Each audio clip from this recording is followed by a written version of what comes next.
Duisende ondersteuners in die DA se kenmerkende blou klere het aandagtig geluister na beloftes dat 6 miljoen sogenaamde regte en permanente werksgeleenthede geskep kan word en dat 10% van die land se BBP in vervoer, water en kommunikasiestelsels ingeploeg sal word.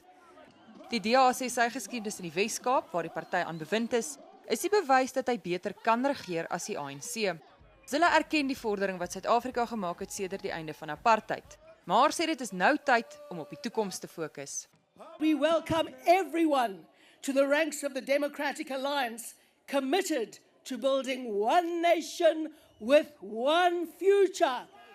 Die DA sê die uitgebreide openbare werke program speel beslis 'n rol in armoedeverligting, maar dit moenie beskou word as 'n plaasvervanger vir permanente werk nie.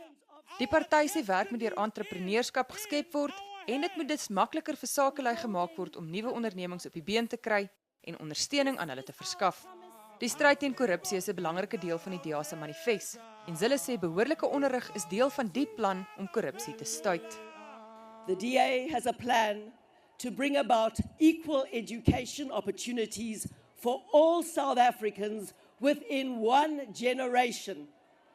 It can be summarized with 6 T's, starting with teachers. The second T is time management. The third is textbooks. The fourth is testing. The fifth is technology. And the final, but no means the least, is training. 6 T's that will transform education in South Africa. Hulle sê onder oud-presidente Nelson Mandela en Thabo Mbeki het Suid-Afrika goeie vordering getoon, maar dat sake begin skeefloop het nadat president Jacob Zuma aan bewind gekom het.